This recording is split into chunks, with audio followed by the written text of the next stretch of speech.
Muito boa tarde, sejam muito bem-vindos a esta sessão de fim de tarde. Cuidar melhor de quem vive com cancro em tempo de pandemia. É o mote que vai ser dado à conversa de 1 hora e 15 minutos mais ou menos. É um webinar que é promovido pela Liga Portuguesa contra o Cancro com o apoio da Roche e que se destina a todos os doentes oncológicos, a todos os familiares e a todas as pessoas que tenham alguma dúvida relacionada com a doença oncológica neste tempo de pandemia, porque temos ouvido muito que as pessoas estão tão preocupadas com a infecção por Covid-19 que algumas doenças estão a ser um bocadinho esquecidas. E aqui a intenção é que os doentes oncológicos não se sintam esquecidos e consigam esclarecer algumas dúvidas. Para isso, contamos com um painel de especialistas e pessoas muito simpáticas com quem temos reunido aqui para preparar este webinar. Eu passo a apresentar por ordem de entrada no programa. Temos então, e agradeço a presença de todos e a disponibilidade. Eu acho que é de ressalvar isto, não é? Porque os médicos e outros especialistas e todas as pessoas ligadas à área da saúde têm feito um esforço incrível para estarem disponíveis também para esta nova forma de comunicação que aproxima as pessoas e às vezes é complicado também inserirem tudo na sua agenda, portanto é um agradecimento a todos. Começamos então pelo professor Luís Costa, médico oncologista e presidente do Colégio de Oncologia Médica da Ordem dos Médicos. Boa tarde. A doutora Daniela Costa, psicóloga da linha Cancro da Liga Portuguesa contra o Cancro. Boa tarde, doutora Daniela. Boa tarde. O professor Vítor Rodrigues, presidente da Liga Portuguesa contra o Cancro. Boa tarde, professor Vítor. Boa tarde. Também tem andado aqui em uma agitação de webinars, não é? Um bocadinho. Muita coisa a acontecer. E o Dr. Humberto Martins, diretor da área profissional da Associação Nacional das Farmácias. Boa tarde. Muito boa tarde. Boa tarde a todos. Então, a ideia aqui, nós estávamos aqui a acompanhar, tínhamos algumas pessoas já ligadas antes do horário previsto, e o que é bom sinal, significa que estão interessadas neste tema e que têm algumas dúvidas para colocar. Eu ressalvo que as questões que forem colocadas e que se não for possível responder em tempo útil, nós depois vamos dar os contactos da linha Cancro que podem utilizar sempre que tenham dúvidas, não só neste contexto como regularmente, e uma linha que tem sido reforçada neste tempo de pandemia, e as conseguirmos responder em tempo útil, assim faremos e esperamos estar à altura das vossas questões. Eu vou começar então com o professor Luís Costa, que tem um tema que encaixa perfeitamente no dia de hoje. Estávamos aqui há pouco a falar, eu enquanto jornalista vou ter que falar, obviamente, da notícia do IPO de Lisboa, que dá conta que há 8 casos de Covid-19 em profissionais e 12 doentes também foram identificados com Covid-19, portanto foi hoje noticiada a existência de um surto de Covid-19 no IPO de Lisboa. E assenta, não foi nada combinado, nem queríamos que fosse, não é? Porque estas notícias nunca são positivas, mas também significa que as pessoas estão a ser testadas e que existe uma vigilância ativa. Eu, pelo menos, tento ver o lado positivo.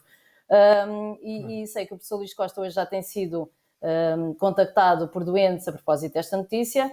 Portanto, se calhar é uma das dúvidas que nos vai chegar, muito provavelmente, porque a notícia tem horas.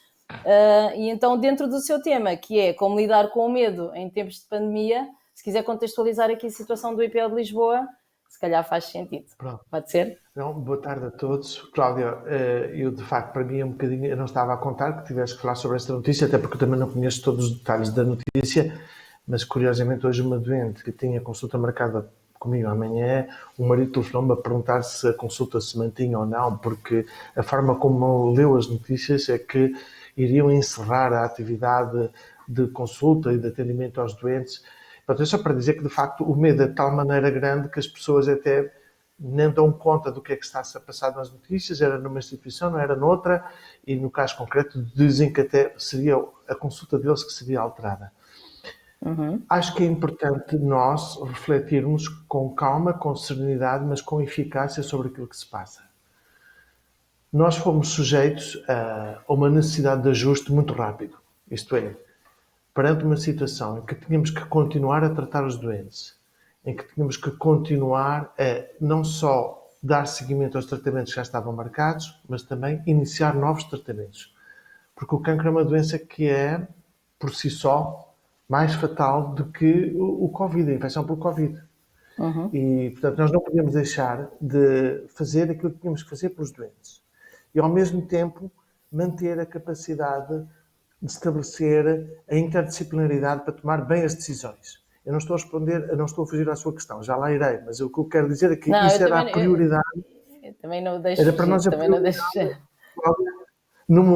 no momento quando surgiu a situação de excepcionalidade, em que de facto nós estávamos num estado de emergência, em que era necessário reduzir muitos serviços, porque era importante tratar os doentes com a infecção Covid, mas havia muitos outros doentes que eram urgentes continuarem o seu tratamento, entre os quais os doentes oncológicos, e que como é que nós iríamos fazer isso, salvaguardando os doentes da infecção e salvaguardando os profissionais da infecção? É um duplo desafio, não é? Foi um duplo desafio de reajuste de serviços. Isso foi significar um reajuste muito grande do ponto de vista da organização. Foi preciso que nós mudássemos de roupa quando andássemos no serviço completamente de roupa, portanto, uma roupa completamente diferente, que estabelecêssemos regras de distanciação de espaço físico, que estabelecêssemos circuitos próprios para os doentes e também para os profissionais que estavam ou não estavam a lidar só com doentes oncológicos e não com os outros doentes. Foi necessário, obviamente, utilizar os equipamentos de proteção individual e optimizar esses equipamentos conforme estávamos a ver, por exemplo, ou não, um doente que teria eventualmente lesões na boca e que obviamente tínhamos que usar não só a máscara, mas também uma viseira ou óculos de proteção. Portanto, isso significou um esforço muito grande de adaptação na altura, mas tornou-se muito claro para nós que, fazendo isso, mais o rastreio clínico dos doentes, isto é, não há nenhum doente que vai para o serviço que não seja sujeito a um rastreio clínico, que significa saber se tem temperatura. Se tiver temperatura, é de imediato atendido numa secção da urgência para rastrear para o Covid. Porque pode ter temperatura por outros motivos, mas uma delas pode ser o Covid. E neste rastreio clínico nós já detectamos alguns casos. Depois o rastreio laboratorial, que foi e muito bem recomendado pela Direção-Geral de Saúde. Isto é, todos os doentes oncológicos fazem, com regularidade, sobretudo os que estão em tratamento, fazem teste para o Covid. E nós já detectámos alguns casos de doentes com Covid positivo em Santa Maria, que por essa detecção depois já não seguiram para tratamento. Isto é, tivemos que adiar os tratamentos desses doentes e tivemos que, obviamente, ao fazer isto, também protegemos os outros doentes e os profissionais de eventual contágio. Claro. Isto é generalizado no país, não é? É generalizado no país. É uma medida ou não? Eu posso, quer dizer, nós nem temos tido tempo para ser do nosso hospital, portanto, eu suponho que seja generalizado. Que isto foi obrigatório, na minha divisão foi obrigatório. E suponho que esta noção de que havia hospitais que eram Covid-free, portanto, libertos de Covid, é um bocadinho enganadora. Porque, de facto, uma coisa é um hospital que tem a responsabilidade de tratar doentes com Covid, sim senhor, nesse caso não é Covid-free, mas outra coisa é que o Covid existe como infecção em muitas pessoas assintomáticas. E que vão fazer os seus tratamentos ou vão fazer acompanhamentos de outras pessoas em muitas instituições. Na própria comunidade, não é? Eu própria posso fazer um exame e qualquer um de nós pode estar infectado e não saber, não é? Isso quer dizer que a preparação para a proteção para a infecção do doente oncológico com Covid tem que existir sempre, independentemente da instituição em que esteja. E suponho que certamente essas medidas também estão a ser tomadas e foram tomadas no IPO. Não tenho dúvidas nisso. Não sei o contexto em concreto, como é que isto aconteceu, mas suponho que estão a fazer todos os esforços nesse sentido. Acho que este é um dado importante. Acho que também é um dado que é importante, que o tema é falarmos sobre o medo, daquilo que se passou, é que a quantidade de informação científica que os médicos tinham sobre como lidar com a infecção em doente oncológico era muito exígua, muito baixa. Eu posso-vos dizer que estudos que relatam o que é que acontece a um doente com cancro se tiver infecção por Covid são muito poucos. Contam-se pelos dedos de uma mão. E os dois principais estudos são contraditórios. O primeiro veio da China, dizia que os doentes tinham muito pior prognóstico se tivessem infecção. O segundo veio de Inglaterra, com uma série muito maior, e disse que, afinal de contas, a mortalidade num doente com cancro que tem infecção por Covid é semelhante à de um doente sem cancro que tem infecção por Covid. Isto é, o risco é maior se tiver aqueles fatores de risco que nós já conhecíamos, hipertensão arterial, diabetes, obesidade, idade, etc, etc, etc. Pronto, dito, é claro que, de qualquer das formas, nós não queremos que nenhum doente que esteja a fazer quimioterapia tenha infecção, porque se tiver infecção, tem que lidar com a infecção. Mesmo, nós até agora, todos os casos que nós tivemos com infecção, tivemos alguns casos com infecção, detectados, que não vieram para o serviço, que foram tratados, só tivemos um óbito. E era uma pessoa que tinha uma doença extremamente avançada, uma pessoa nova. Pois é, tinha... que essas questões também são importantes, não é? Porque mesmo quando é noticiado algum óbito relacionado com a doença oncológica, nem todos os doentes oncológicos estão na mesma fase, não é? São situações muito, têm que ser avaliadas caso a caso, não é? Claro. Portanto, eu acho que agora o que é importante é não só mantermos a guarda, se é que eu posso usar esta expressão, a guarda, para proteger as pessoas da infecção, porque isso é um distúrbio que atrasa os tratamentos, etc, etc, etc. Proteger os profissionais, como é óbvio, porque por isso não temos profissionais para poder tratar as pessoas, mas o principal problema para mim é aquilo que eu designo agora neste momento com o Covid. Isto é, nós vamos ter que viver durante bastante tempo com a presença desta infecção na comunidade. Pelo menos até que haja uma solução médica razoável para isso, que possa ser uma vacina, ou o que é que seja. E isso significa que temos que ter sempre uma estrutura adaptada. E um dos principais problemas neste momento, eu estou aqui à segunda parte desta minha semi-apresentação. Sim, que é eu dizer, venho agora, não é? O que é que se passa a seguir? O que se passa a seguir é que nós precisamos de mais espaço físico para tratar os nossos doentes. Porque nós agora, eu não posso ter um posto de colheita de sangue para os doentes com cancro com 7 ou 8 postos distanciados 1,5 metro dele, cada um deles. Pois. Eu tenho que ter mais espaço entre os postos de colheita, por exemplo. Eu tenho que ter mais espaço entre os locais de tratamento. Tenho que ter mais espaço na sala de espera. E nós já estávamos cheios de doentes. E, portanto, nós não estamos preparados do ponto de vista de espaço físico para lidar com esta situação da necessidade do distanciamento físico. Este é um dos problemas mais sérios que nós temos neste momento. E não é possível reestruturar o espaço, é isso? Não é possível reestruturar o espaço e tem que se viver com, ou pelo menos acautelar outras medidas. Tem que haver todas as outras que são preconizadas, não é? Tem que haver formas inventivas. Pronto, de reestruturar o espaço. Eu tenho algumas opiniões sobre isso, não é? Acho que não é importante estar agora aqui a detalhá-las, mas tem que haver formas inventivas de reestruturar o espaço. E uma delas é segmentar. Portanto, eu não sou a favor de que as pessoas vão todas para o mesmo local de colheita, por exemplo, de análise. Que isso é juntar pessoas. É preciso segmentar. Se calhar vamos ter que ter 3 ou 4 pontos de colheita de análise, 3 ou 4 pontos de atendimento diferente, por exemplo, de farmácia, porque é diferente uma pessoa estar num grupo que estão 60 pessoas ou estar num grupo que tem 15 pessoas. É diferente. E, portanto, o risco de contágio diminui, uma série de coisas, até mesmo a paciência da pessoa melhora. Só por facto de estar num contexto diferente. E porque os nossos doentes estão a ficar impacientes, porque eles já tinham que viver. Houve uma doente que me disse esta semana isto: eu estou mais chateada com o Covid do que com o cancro que tenho. Já ouvi também esse comentário, sim. Por falta de passar por mais rastreios e mais não sei o quê, agora mais este teste, etc, etc.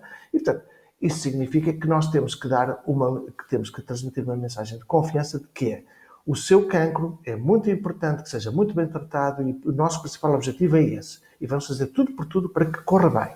E vamos fazer tudo por tudo para que não tenha que ter algum risco significativo para contrair esta infecção. Estamos a tomar as medidas necessárias.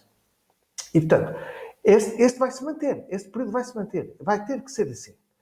E eu acho que era importante, e com isto vou terminar, que houvesse iniciativas estruturantes. O que é que eu quero dizer com isto? Pode parecer vago, mas talvez não seja.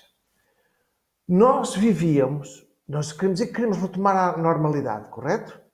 Mas a normalidade que nós vivíamos já era extremamente difícil. Nós já tínhamos muita dificuldade em conseguir cumprir com todas as necessidades que os doentes oncológicos têm. Isso significa que, tendo nós recuado em termos de estrutura, tendo nós mais necessidade de espaço físico, nós precisamos claramente de ter projetos estruturantes que possam significar espaço físico e outras coisas de organização que possam não só melhorar o estado atual, mas que possam catapultar o ânimo das pessoas que estão a trabalhar para um futuro melhor. Isto é muito importante. Porque se nós estamos a ficar esgotados. Quer dizer, as nossas administrações, que coitadas, até tenho pena, de facto, elas estão atolhadas com o problema do Covid. E nós temos que continuar a dar solução aos doentes que têm as outras doenças que são ainda mais complicadas, como é o caso, pode ser o caso da doença do cancro. E, portanto, nós precisamos de projetos estruturantes. É importante que se mantenha a visão de coisas que eram importantes serem feitas e que vão continuar a serem feitas. E algumas delas até para melhorar aquilo que existia. Porque só assim, é claro que isso vai ter que ser adaptado ao momento atual, com as necessárias medidas de proteção. Mas tem que ter o seu início. Tem que ter o seu início. Porque se nós não começamos com estes projetos e não começamos a melhorar a qualidade da medicina que nós já queríamos melhorar antes de ter a pandemia do Covid, nós continuaremos numa situação só de reativa. Uma situação reativa. Quer dizer, reagimos perante a pandemia, mas nós não evoluímos apesar da pandemia. E acho que isso é muito importante. E para as pessoas que estão com receio, um receio redobrado, não é? Porque com esta notícia de hoje, e volto à notícia de hoje porque é mais mediatizada, mas imaginando que um doente oncológico tem uma consulta amanhã ou durante esta semana e está a ponderar se vai ou não, que conselhos é que daria? Acho que deve ir, só não vai se for informado pelo serviço que não deve ir.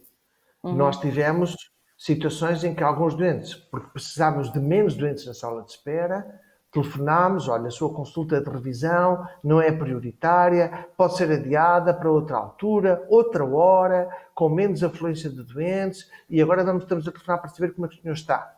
E vimos as suas análises, etc, etc. Podemos mandamos por e-mail receitas, conseguimos que a farmácia fizesse chegar os medicamentos até aos doentes, etc, etc, etc. Portanto, eu acho que as pessoas devem ir às consultas, exceto se receberem indicações, para não irem.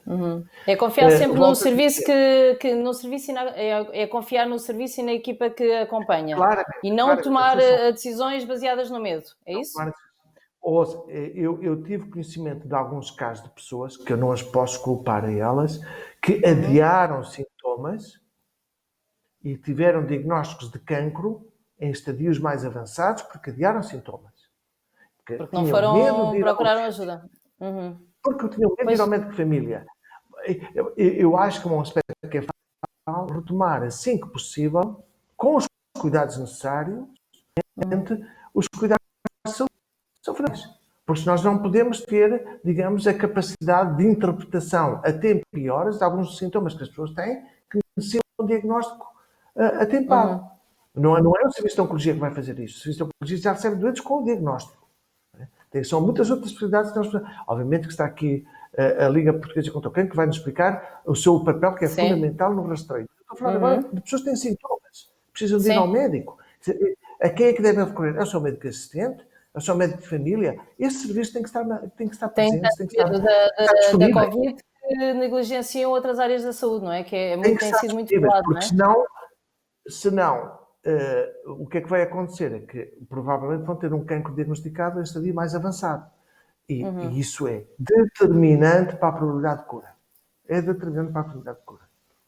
Muito bem. Passo agora a palavra à doutora Daniela Costa, que tem estado na linha da frente a receber algumas perguntas por parte dos doentes oncológicos. E então gostaria que nos desse um resumo das principais questões que lhe chegaram nestes meses, desde o início de março, quando começou esta questão da Covid a atingir mais o país. Boa tarde. Boa tarde, antes de mais, boa tarde a todos. Nós efetivamente, portanto, a linha cancro, desde o início da pandemia, portanto, desde março, essencialmente, tem efetivamente tido um fluxo muito maior de chamadas e também de e-mails. Nós temos as duas vias de comunicação, mas podemos dizer que efetivamente a via telefónica é aquela que é mais utilizada e também aquela onde se pode notar efetivamente um fluxo maior de contactos.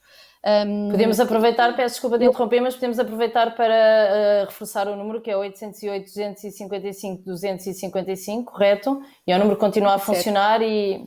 Ok, é a linha cancro, não é? Estamos também a transmitir em rodapé. Diga. Exatamente. Nós podemos pegar aqui em alguns números até, dos períodos de principalmente março e abril, que foram os períodos, eu acho que é o que mais, os períodos em que mais se nota este elevado fluxo de contactos, que em março, principalmente, tivemos uma subida de 149,29% de chamadas, isto traduzindo, em março de 2019 tivemos 140 chamadas e em período homólogo deste ano 349. E efetivamente, eu diria que se pode dizer que este aumento se deve efetivamente a esta pandemia, a esta situação que vivemos atualmente. Porque, como já foi aqui referido várias vezes, as pessoas estão naturalmente com muito medo, com elevados graus de ansiedade e com algumas dificuldades também, e recorrem não só para tirar aqui algumas dúvidas a nível informativo, mas também para conversar um bocadinho e se calhar ter aqui algum apoio até a nível Que emocional. às vezes até faz a diferença, não é? Porque às vezes um telefonema se calhar bastará para a pessoa se sentir mais calma e pelo menos estar tranquila, e não é? Mas essas questões que foram fazendo mais foram quase todas relacionadas com a Covid.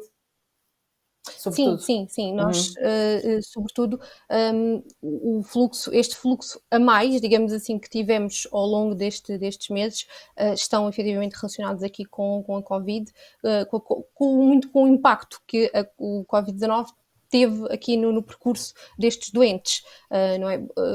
Podemos aqui fazer aqui até um apanhado das questões que foram mais colocadas, as principais questões que nos foram colocadas, não é? Que realmente É se bom falarmos destacaram. nisso, até porque acredito que muitas das questões que vão ser feitas ou que estão a ser feitas através da página de Facebook da Liga, possivelmente coincidem com algumas das questões que receberam. Então vamos lá, quais é que foram assim? Sim, Qual é que é assim, o possível que top sim. de questões, não é? Podemos falar de um top de questões que foram mais Sim, colocadas por podemos estes falar dias. aqui de um top 5, vamos Sim. dizer, desta Ok. forma. Eu acho que a principal questão, não é, a questão que mais recebemos, é relativamente ao risco associado, ou seja, sendo doente oncológico, qual é o risco se tem um risco acrescido de contrair aqui a infecção por Covid-19, não é? Que é uma questão que é aqui um bocadinho mais médica e um bocadinho mais delicada, não é? Que dependerá aqui já de pedimos, caso para caso, com certeza. já pedimos depois ao professor Luís Costa para responder isso mais daqui a pouco, está bem? Sim, com certeza. Também sobre as medidas de prevenção que os doentes deveriam ou não adotar, ou seja, além das medidas que foram sempre saindo diariamente para a população em geral, não é? Sobre manter o isolamento, a lavagem das mãos, as máscaras. Houve uma altura em que recebemos algumas questões se as pessoas deviam ou não deviam usar máscaras, porque ainda não era muito claro, ainda havia alguma informação difusa neste sentido, e recebíamos muito esta questão, não é? Que medidas acrescidas é que os doentes oncológicos devem ou não devem ter precauções, São não é? as Acrescidas neste medidas, sentido. são as medidas da comunidade, ou se por serem doentes oncológicos Exatamente, têm que reforçar essas medidas? Sim. exatamente. Por outro lado, também relacionado aqui com a necessidade de isolamento, não é? Com a necessidade de se resguardar, os doentes questionavam-nos muito se eu estou em casa e vou ficar resguardado, mas comigo vivem pessoas que saem todos os dias para trabalhar ou para outras atividades. O que é que pode ser feito? Existe alguma forma de me precaver nesse sentido, tanto a nível da saúde, não é? De medidas que podem ser implementadas, como até a nível de um regime que, aqui mais se calhar até a nível legal, que possa proteger os doentes neste sentido. No sentido para poderem ficar também mais resguardados, porque lá está, o facto de haver uma pessoa com contágio na Pode família trazer o poderia ser contágio para casa. Sim, sim. Exatamente. E E é também uma nos foi preocupação feito pertinente, não muitas é? vezes. Sim, com certeza que será bastante pertinente, e é uma questão que também que é aqui um bocadinho mais legal, não é? E nesse sentido estas questões eram sempre encaminhadas aqui para quando pertinente, para o nosso departamento, para o departamento de apoio jurídico da Liga Portuguesa contra o Cancro, que nesse aspecto era muito importante, foi sempre muito importante. a nível também das próprias. Há pouco, é uma questão que nos fazia muito, uma questão que há pouco foi conversada, que efetivamente muitos doentes nos ligavam e perguntavam: eu tenho uma consulta marcada e não foi desmarcada, eu devo ir? O que é que eu devo fazer? Porque as pessoas efetivamente estavam, e eu acho que ainda estão, com muito medo, não é? de voltar aqui às rotinas, efetivamente. E também relacionado com não só com as consultas, mas também com o levantamento de exames, de medicação, portanto, há toda uma rotina, não é, em torno da doença oncológica e daquilo que os doentes necessitam de fazer. Então, houve sempre muitas preocupações, foram-nos transmitidas muitas preocupações neste sentido também, no sentido de toda a rotina. Atualmente, e esta questão leva-nos aqui a uma outra, não é? Que é, efetivamente, está relacionada com as preocupações relacionadas com os serviços de saúde, não é? Eu acho que muitas destas questões também se colocaram, ainda se colocam muito porque os doentes, alguns sentiram muita dificuldade em estabelecer contacto com os hospitais, e isso fez com que estas dúvidas Criasse uma aumentassem. ansiedade maior, não é? Pois, porque Exatamente, se calhar os próprios exatamente. serviços também, lá está, o professor Luís Costa falou disso também, que é uma necessidade de Sim, adaptação e se calhar os próprios serviços claro. também não conseguiram responder tão rapidamente Não como conseguiram dar seria desejado. resposta, exatamente. Sim, exatamente. Porque algumas das questões nós referíamos que algumas questões têm mesmo de ser tratadas com os médicos, com a equipa médica, e as pessoas muitas vezes diziam: mas eu não consigo falar com o hospital, não consigo estabelecer aqui contacto, mesmo para perceber se a consulta que foi desmarcada, pela situação aqui de pandemia, qual é a previsão de ser remarcada, quando é que eu poderei voltar a fazer o tratamento, quando é que posso voltar aqui à rotina, não é? De tratamento e até Também acredito que não houvesse rotina normal. resposta inicialmente. Eu acho que inicialmente não havia resposta, não é? Sim, pois, Não havia exatamente, sim. previsões. Nós fomos vivendo um bocadinho o estado de emergência, a situação de calamidade e fomos vivendo Sim, tudo. sim, sim. As coisas foram ajustando consoante a fase em que vivíamos, não é? Uhum. E Sim, mais, exatamente. já me disse a última questão ou está na quarta questão? Na quarta. Na quarta? Sim, tem razão. Atrapalhei-a Não, é agora. que não tem problema. Não, aqui a quarta questão, a quinta questão estava relacionada com. Eu acho que as saltei, porque eu há pouco referi Ok. que efetivamente a quinta questão seria a questão dos doentes oncológicos que teriam a consulta e que não. Eu troquei a ordem, peço Ok. desculpa. Não faz mal, não faz mal. Efetivamente, estas questões, lá está, como eu referi, levam-nos à maior preocupação, não é? Que os doentes nos transmitiram, que foi realmente com a dificuldade no contacto aos serviços de saúde, efetivamente. Atualmente, na atualidade, as questões alteraram-se ligeiramente e eu acho que atualmente estão muito mais voltadas, ou estão mais voltadas aqui para a dificuldade no desconfinamento, no chamado desconfinamento, ou seja, no voltar às rotinas, tanto a nível de rotinas, alguns doentes nas rotinas laborais, portanto, voltar aqui ao emprego, e aqui voltamos um bocadinho também à questão legal da proteção na doença, que também essas questões eram encaminhadas para o Departamento de Apoio Jurídico, e por outro lado até o voltar às rotinas do dia a dia. Eu consigo As coisas recordar-me de mais algumas normais, não questões. é? Supermercado, Exatamente, algumas questões até farmácia. caminhadas até. Voltar aqui a algumas atividades de lazer que as pessoas tinham, que lhes fazia muito bem e que tiveram de deixar de fazer porque consideraram que seria mais pertinente também ficar em casa e até mais resguardadas, mas que gostariam de voltar a fazer, mas não sabem se podem ou se devem. E aí Atividades o apoio mais nesse da sentido. psicóloga é essencial, não é? O apoio da psicóloga é essencial para derrubar aí alguns medos, não é? Sim, esse acaba por ser, no fundo, também o nosso trabalho, mais direcionado aqui à nossa formação da equipa da linha Cancro.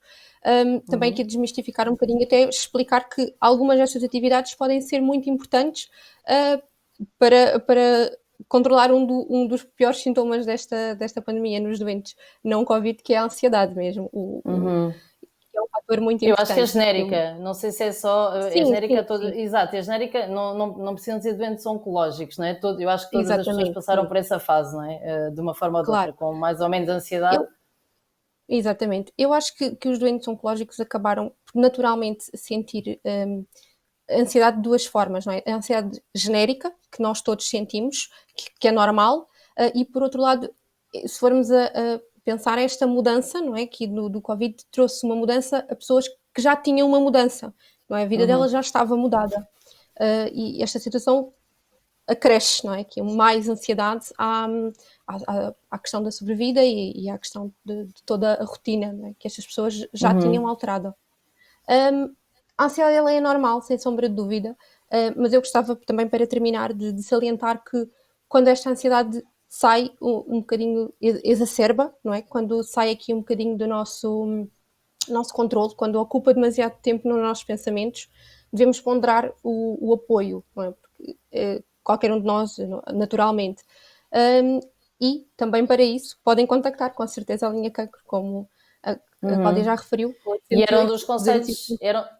ai, peço desculpa, agora interrompi o Não, número, não está tem em problema. rodapé, Não mas tem diga, problema. Sim. diga que não quer demais. Pelo 808 255 255.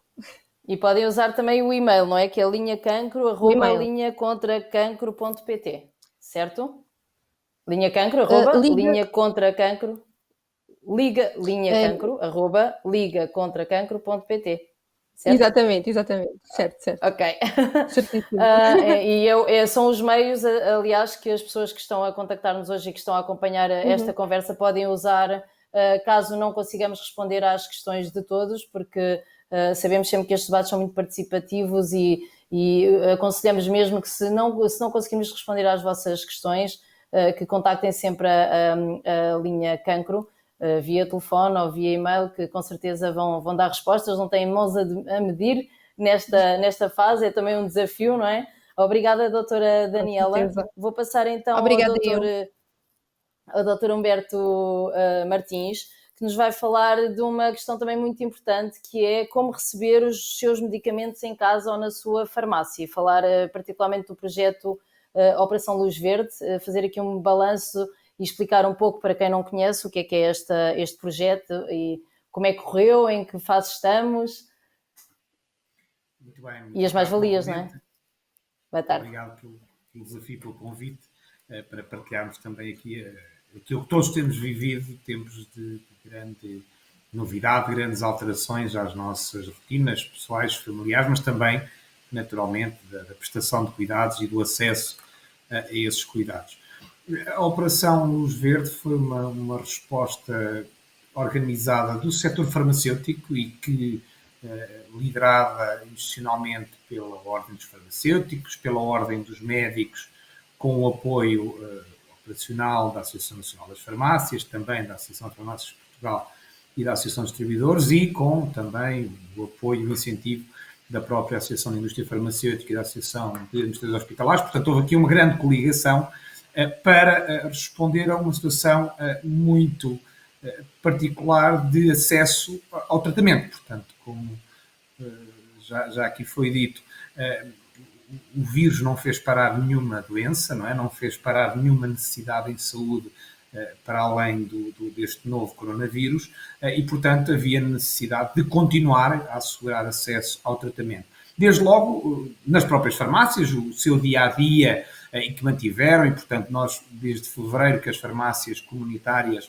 tinham planos de contingência já para irem mitigando, e acompanhando, como a Cláudia disse, a par e passo as evoluções que todos íamos tendo no nosso dia-a-dia, mas com a declaração de estado de emergência, com a recomendação sanitária de evitarmos deslocações, tínhamos aqui um novo problema no acesso a medicamentos que habitualmente os doentes costumavam ir buscar aos hospitais. E, portanto, estamos nos hospitais a preparar-se, por um lado, para combater diretamente esta pandemia, e, portanto, a mobilizarem os seus recursos para o combate a uma fase aguda desta infecção. E, por outro, dizendo-se aos próprios doentes, a qualquer português, que não era recomendável deslocar-se, muito menos, naturalmente, a hospitais, esta operação surge, então, com uma resposta de multiplicar aquelas que eram cerca de pouco mais de 30, colaboraram nesta operação, 33 hospitais, portanto, de distribuirmos esta necessidade de acesso a essa medicação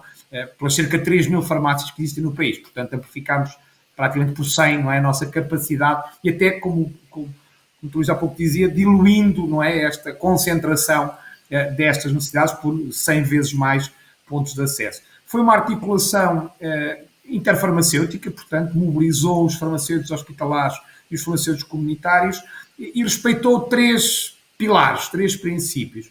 A liberdade, a escolha do doente, portanto, o doente indicava a farmácia comunitária onde desejava ser seguido, onde desejava receber a sua medicação, portanto, isso é importante e houve esta decisão da parte do doente, portanto, tentando aqui centralizar no doente as respostas, não é? Em vez de tentarmos, por exemplo, qual é o código postal do doente e automaticamente terminou a farmácia, não, a pessoa podia naturalmente, até porque muitos de nós, e conhecemos isso da vivência das farmácias, as pessoas têm a sua farmácia, a farmácia onde são conhecidos, onde são seguidos, portanto têm as suas relações de confiança. E até já têm uma relação de empatia, não é? Onde sentem mais confiança. E portanto, o processo era disputado com essa escolha do doente. Também a preocupação, naturalmente, com a segurança. Não podíamos diminuir a segurança, diminuir qualquer fragilidade. Portanto, a garantia, e aqui foi fundamental, participaram os 5 grandes distribuidores de medicamentos do país, portanto, com as suas cadeias logísticas de abastecimento, de segurança, de redes de frio, portanto, todas as necessidades estiveram ao serviço com esta capacidade logística sofisticada a fazerem esta ligação, a irem ao hospital buscar a medicação daquele doente para a farmácia que o doente tinha escolhido e, naturalmente, todos nós, importante em saúde, todo este circuito foi assegurado exclusivamente em termos de informação, de conteúdos, de dados pessoais, exclusivamente por farmacêuticos. Portanto, com sigilo profissional, com o sigilo aplicável a qualquer farmacêutico. Portanto, havia uma articulação entre hospitais e as farmácias, assegurada por uma linha de apoio farmacêutico, portanto, que era exclusivamente participada por farmacêuticos, para além da obrigação de sigilo profissional. Tinham aqui ainda por cima uma declaração adicional, todos esses participantes nessa linha, de exigências adicionais de confidencialidade, portanto, porque iam ter aqui, naturalmente, acesso às condições de saúde daquelas pessoas que iriam aceder, não num hospital onde eram seguidos, mas que escolheram a sua farmácia. Este, em traços gerais, foi o desenho desta operação. Foi desenhada uma semana e meia, para termos um bocadinho esta... Foi uma resposta de emergência, portanto, de contingência nesta dimensão. Atingiu, achamos nós, e todos os parceiros envolvidos, atingiu uma dimensão significativa. Respondemos a cerca de 17.000 necessidades, portanto, foram identificadas 17.000 necessidades de dispensa, no qual uma farmácia comunitária ia receber um doente para uma determinada terapêutica que anteriormente ia ao hospital.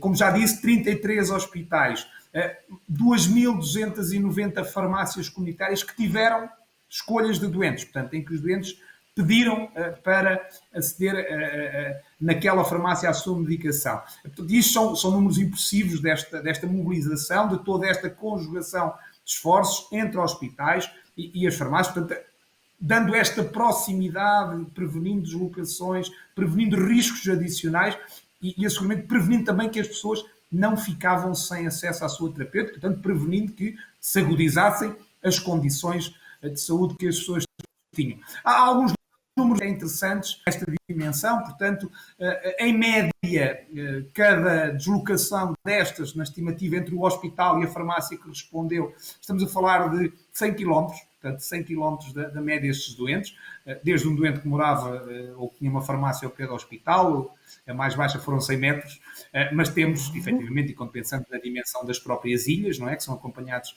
em hospitais do continente, portanto, tínhamos até 3.500 km, não é, porque são essas necessidades. Esta logística envolveu algo, nestes dias, até final de maio, algo como 36,8 voltas à Terra. Portanto, foram 1.472.000 quilómetros que foram percorridos e evitados para assegurar que estas 17.000 necessidades tinham uma resposta. Houve pedidos em 284 concelhos, portanto, podemos perceber a mancha territorial onde estiveram estas necessidades. Até porque tínhamos hoje este convite da Liga Portuguesa contra o Cancro, que foi um parceiro desta iniciativa e, portanto, queria reservar aqui esta parte para isso. Tudo isto foi possível também porque, naturalmente, da parte dos próprios doentes, para além da necessidade, houve a procura destas soluções. Portanto, na interligação com os hospitais, nomeadamente com os serviços farmacêuticos. Mas destacado aqui também o papel das próprias associações de doentes, portanto, que intermediaram algumas destas necessidades e, portanto, nós temos um número muito significativo de necessidades sinalizadas, em primeiro lugar, pelas associações de doentes, porque os doentes falaram com elas, ligaram para as linhas, como a linha de apoio da Liga Portuguesa contra o Cancro, e, portanto, e com isso começaram a sinalizar, e depois, essa tal linha de apoio farmacêutico articulou com o respectivo hospital, a dizer, houve um doente que ligou para a sua associação, portanto, não multiplicámos aqui as necessidades de contactos dos próprios doentes e, inclusivamente, também, uma das novidades desta pandemia, as próprias farmácias disponibilizaram um número único de acesso nacional, o número 1400, não é? Portanto, qualquer português pode ligar para o número 1400 e procurar um medicamento, um produto de saúde,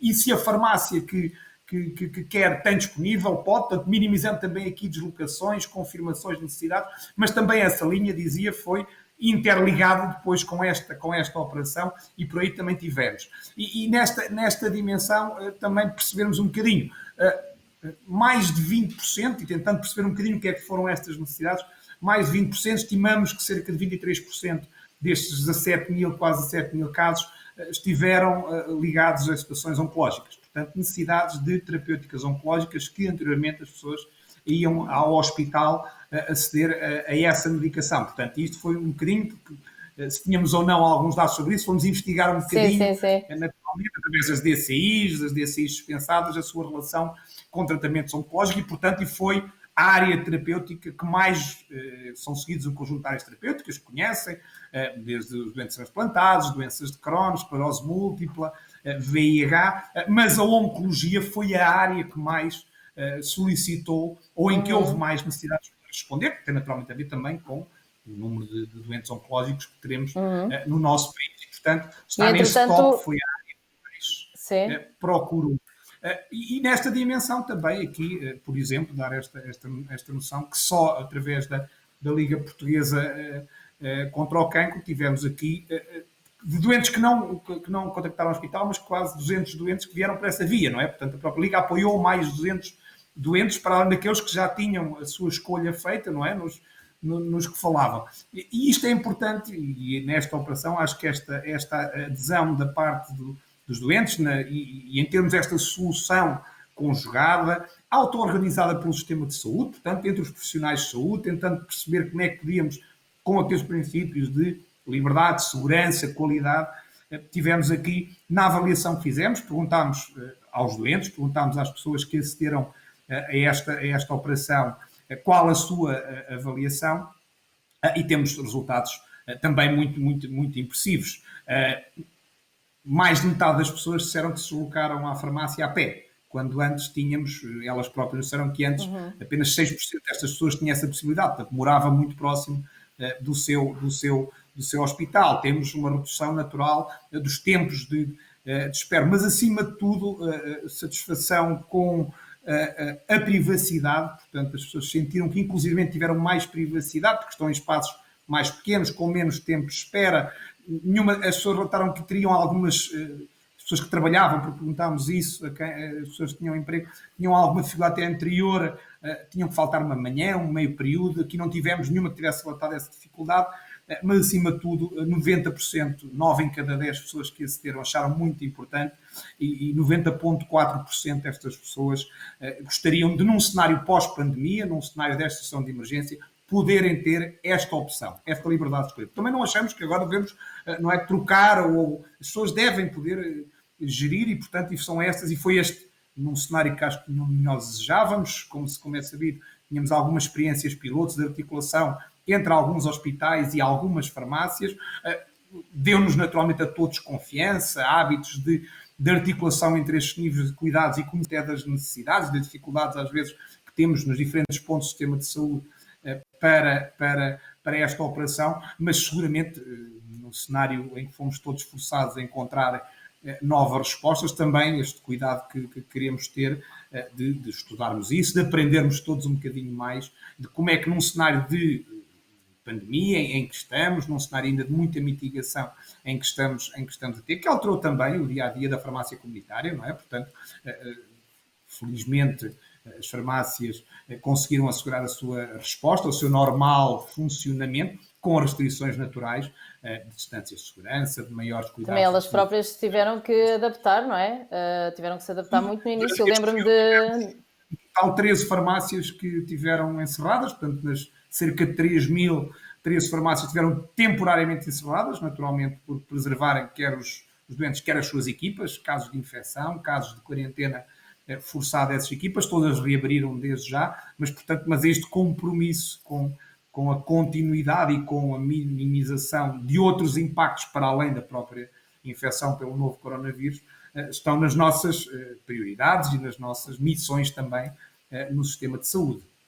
E agora com o desconfinamento, este projeto, segundo sei, terminou a 31 de maio, correto? Mas poderia ser as pessoas pedem que o projeto continue, podia ter futuro, era preciso termos um novo estado de emergência, como é que podíamos pensar nesse projeto para o futuro? Porque imagino que as pessoas que tenham usufruído dele, se tenham hábitos, nós somos muito bons em termos de hábitos, não é? Portanto, tenham também sentido que fazia sentido. Sentiram que fazia sentido, passando a redundância, continuar este projeto. Sim, de facto, aliás, os números que partilhei são impressivos, não é? Dessa vontade, dessa possibilidade que as pessoas muito valorizam de continuar. E está a continuar, não é? Portanto, nós continuamos, os hospitais que têm manifestado esse interesse, e há hospitais com grande peso que estão inclusivamente a usar esta possibilidade. Há todo já um enquadramento que não existia anterior, portanto há um despacho do Ministério da Saúde a enquadrar como é que se podem fazer essas iniciativas de proximidade no acesso a estes medicamentos e, portanto, o que neste momento está a ser assegurado é uma continuidade desse acesso nessas farmácias, de acordo, foi assim desde o início e continuará a ser assim em qualquer cenário, com as orientações do próprio hospital. E, portanto, nos hospitais em que esta continua a ser a via, e em alguns deles até a via preferencial de continuarem a dispensar medicamentos aos seus utentes, uma razão naturalmente óbvia, não é? Os doentes são seguidos no hospital, é importante preservar esse seguimento, o seguimento pelos vários especialistas que o acompanham, pelos farmacêuticos hospitalares, pelas especialidades médicas, pelos profissionais, portanto, isso tem que ser, e portanto há sempre aqui um papel decisório e incontornável do próprio hospital, não é? E daí o que estamos a fazer é, em todas as situações que nos chegam, nós encaminhamos para o respectivo hospital, portanto, como disse, através da linha 1400, através das próprias farmácias, há pessoas que dirigiram à sua farmácia habitual, dizem, eu sei que há esta possibilidade, podem me informar, portanto, estamos a fazer esse encaminhamento para cada hospital e em função da decisão, naturalmente, de cada hospital, porque há situações em que nem é recomendável, o doente tem que vir primeiro a uma consulta antes de continuar a terapêutica, portanto, há aqui várias etapas de validação do próprio hospital e, portanto, e em função disso, continuamos, as farmácias continuam disponíveis a assegurar, estamos a estudar as várias dimensões, digamos, depois desta operação de emergência, as várias dimensões da sustentabilidade destes projetos, das necessidades de intervenção, das necessidades de informação, da própria articulação desta comunicação. O hospital tem que saber que o doente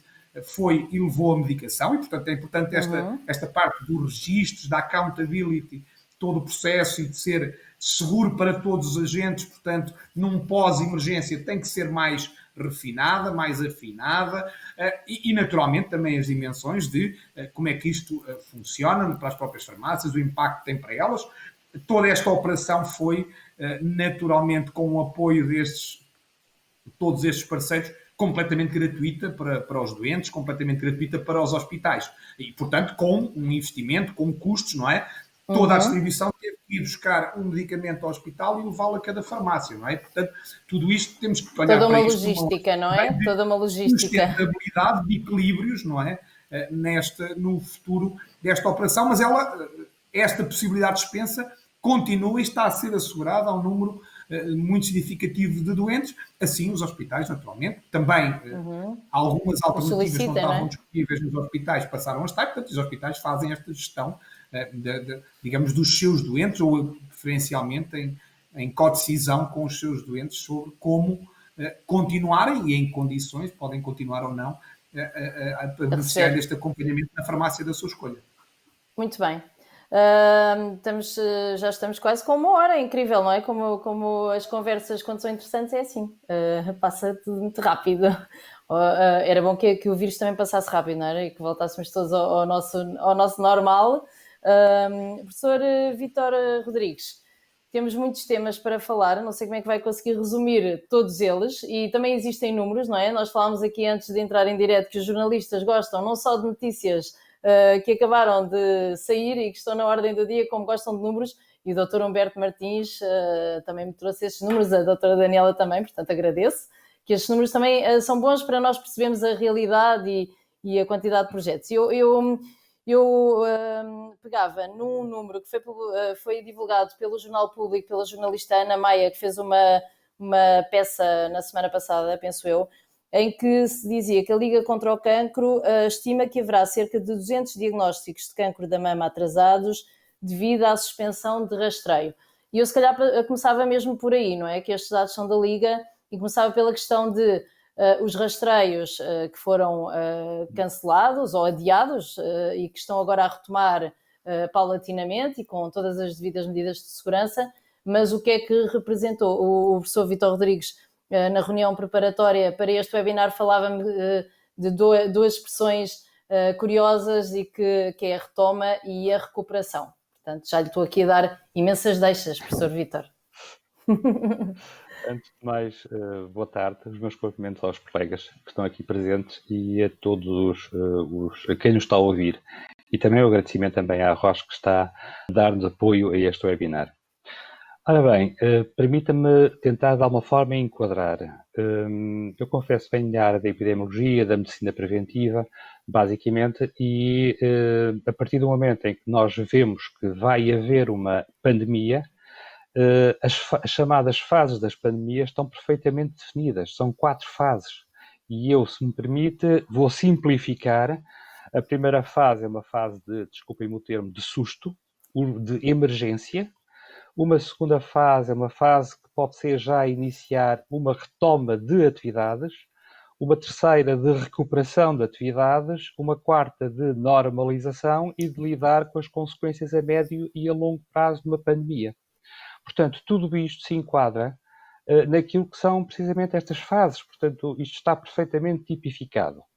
Nós estamos agora na fase da retoma, é isso? Atualmente, estamos na fase da retoma da atividade. Fase 2, fase 3, consoante nós estamos a falar de determinado tipo de atividades e estamos a falar de que tipo de doentes, porque há vários tipos de doentes, obviamente.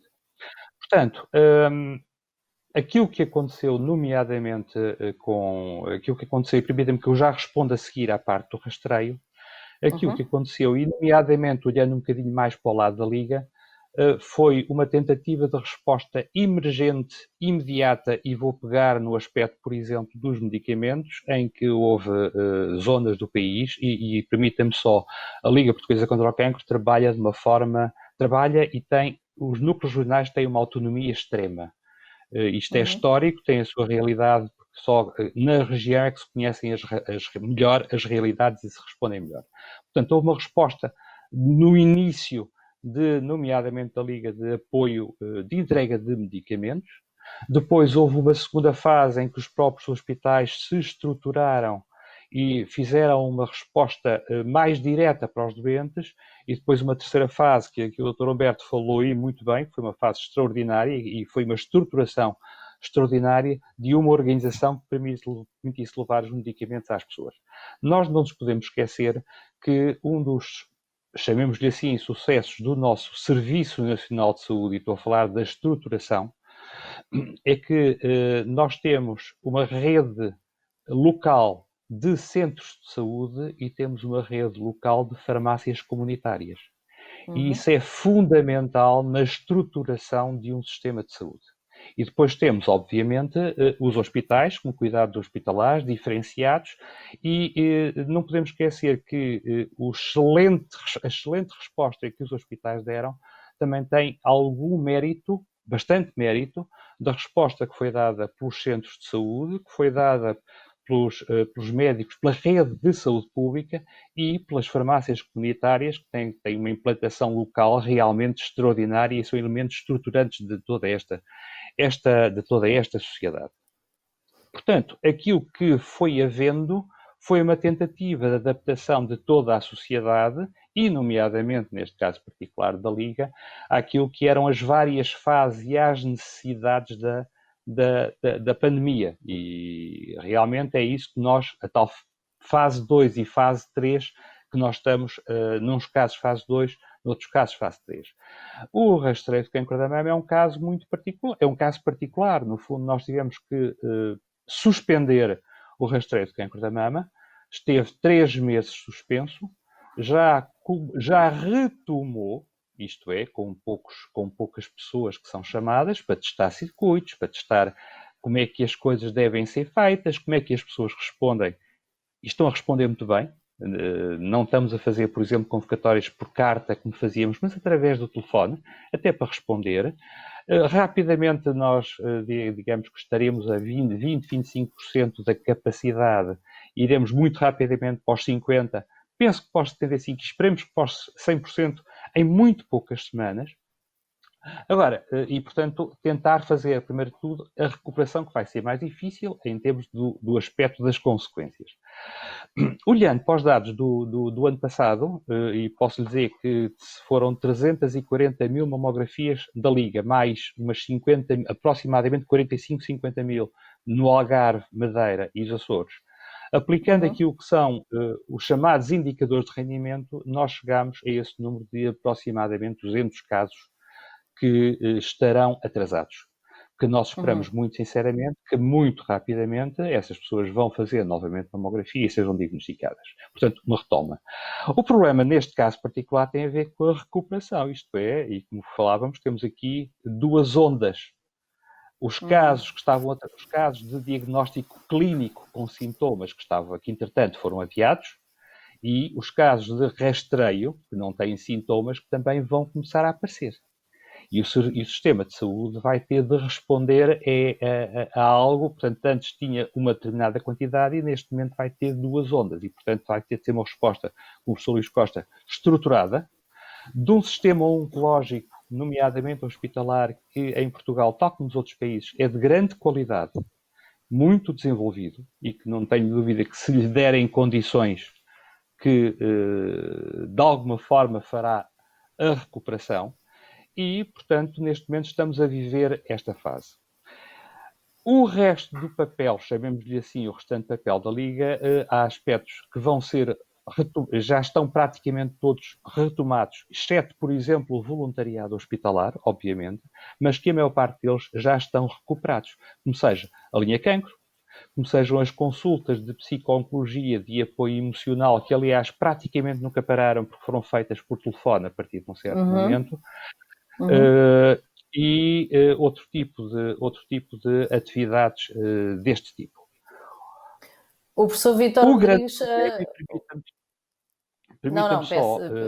Sim, diga. O grande problema, e é um problema que nos está de alguma forma a assustar nós e a toda a sociedade, é que, por exemplo, olhando para aquilo que foi 1.300.000 euros que a Liga gastou com a aquisição de medicamentos, com próteses, com transportes, com alimentação e tratamento dos doentes,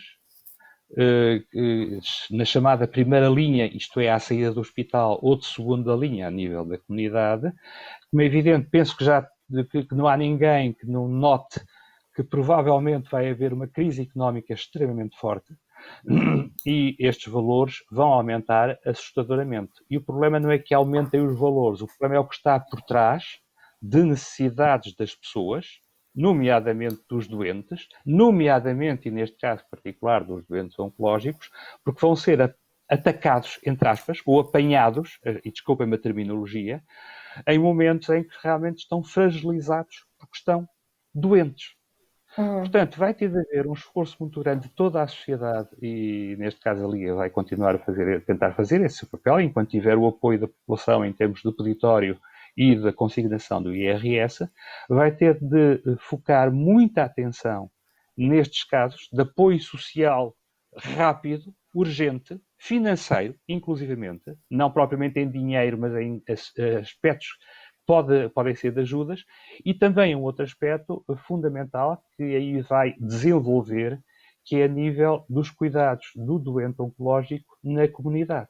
Era algo que já estava a ser feito, é algo que cada vez mais vai continuar, que é a tentativa de colocar o mais possível o doente oncológico, o doente, qualquer tipo de doente, mas o doente oncológico na sua comunidade, ao pé dos seus, mas que vão ter de ter cuidados domiciliários.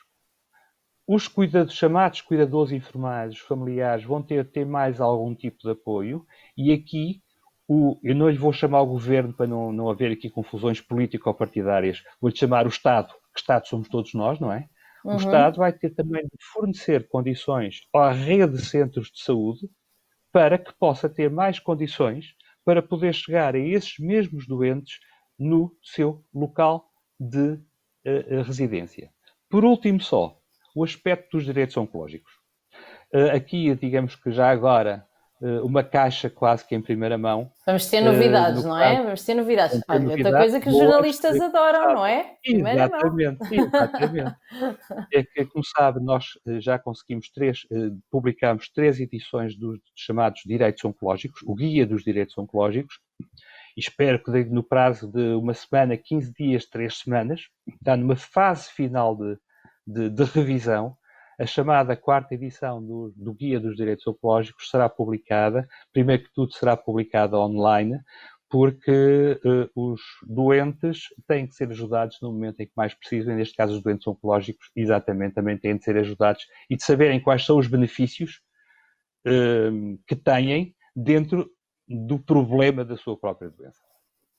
Eu voltava só um bocadinho atrás, porque lembro-me de me ter falado que e eu acabei por não dizer o tema da sua participação, mas o professor Vítor Rodrigues fez isso plenamente, que é o papel, não é, da Liga Portuguesa contra o Cancro nesta fase de pandemia. O professor Vítor disse-me outro dia que o apoio social foi uma das áreas em que a Liga ajudou muito e que houve um aumento brutal de pedidos a esse nível, certo? Quer acrescentar alguma informação em relação a essa questão? Dou-lhe só um número, uma estatística, que é uma estatística localizada, portanto vale aquilo que vale, mas que mostra bem o problema. Por exemplo, na ajuda chamada de primeira linha à saída do IPO de Coimbra, por exemplo, e é apenas um detalhe só para mostrar, aumentou 3 vezes.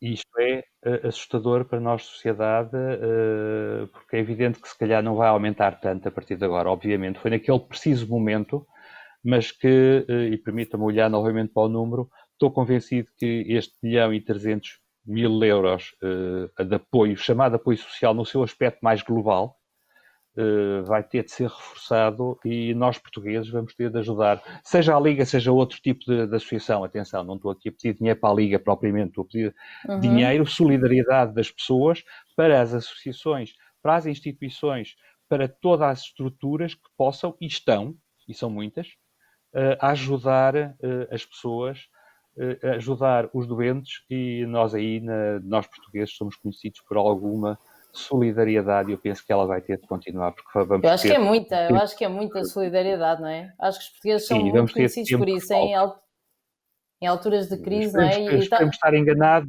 mas vai ser mau. Pois, está ligada à tal questão da crise que vem aí, não é? E que será uma das consequências desta pandemia. Se calhar Exato. voltar também a falar sobre, ainda dentro dos direitos dos doentes oncológicos, se quiser dar uma nota muito curta antes de passarmos às perguntas dos nossos telespectadores. Não sei se são telespectadores, olha, pronto, as pessoas estão lá em casa a ver, não estamos propriamente na televisão, mas que tinha a ver com as juntas médicas, que também foram, falámos nisso outro dia, não é? Se quiser dar uma nota em relação a essa questão. É um problema grave, na medida em que elas não estão, portanto, não foram suspensas a 100%, mas já antes da pandemia havia algum tipo de problemas com atrasos, nomeadamente com a obtenção da chamada atestado multiusos, de incapacidade multiusos.